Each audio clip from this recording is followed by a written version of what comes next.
Ms. Xu, a Wuhan resident, lost her father to the CCP virus on February 2nd. She filed an indictment for compensation on July 20th, which was the second lawsuit filed by victims' families against Chinese authorities. Young Zhanqing, a human rights advocate living in the United States, is providing legal assistance and consultation for Xu and other families in similar situations. In a recent interview with NTDTV, Xu said her father was generally in good health, but he caught a cold in mid-January. The first time he went to the hospital was around January 16th, and he received an injection for the treatment of his cold.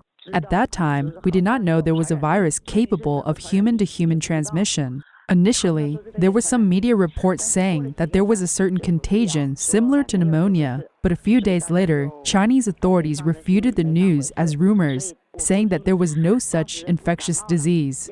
So none of us paid any attention to this matter. When my father went to the hospital for injection, no one was wearing a mask. In the entire Wuhan, no one wore protective gear in hospitals because the government has refuted the news of contagion as a rumor. My father developed a fever on January 25th.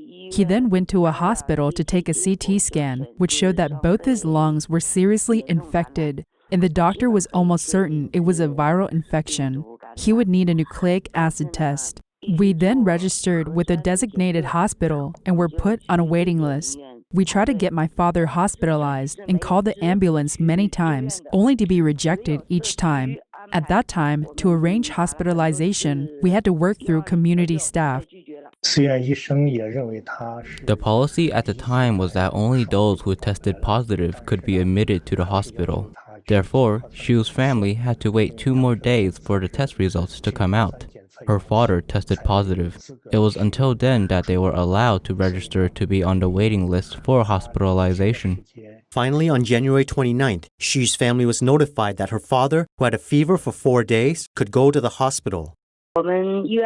We arrived at the hospital on January 29th around noon and waited in the lobby for 5 hours.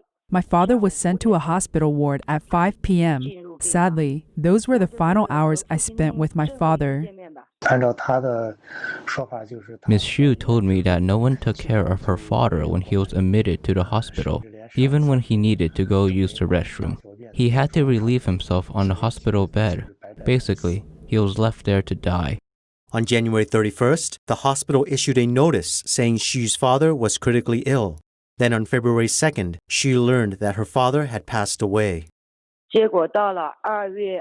I received a phone call from the hospital around 3 a.m. on February 2nd telling me that my father passed away. I was told that he died from multiple organ failures. When we went to the hospital, we were only there to finish up certain procedures. My father's body had already been taken away. This is a typical case. The government's cover-up at the initial stage of the outbreak kept the public ignorant of the situation. By the time they learned about it, the patient's illness had become severe as he has been infected for a couple of weeks. However, there was no sufficient medical resource to help those severely ill patients. In addition, the authorities set several criteria to make it harder for patients to get medical treatment. For instance, one has to test positive to receive treatment. Otherwise, even those with symptoms will not have the opportunities to be treated. I truly feel angry and indignant. My father passed away in such a tragic way, and I did not have the chance to see him before his death. There was not even a funeral. I cannot stand it. I think the authorities should be held responsible. They did not inform the public, which was their major wrongdoing.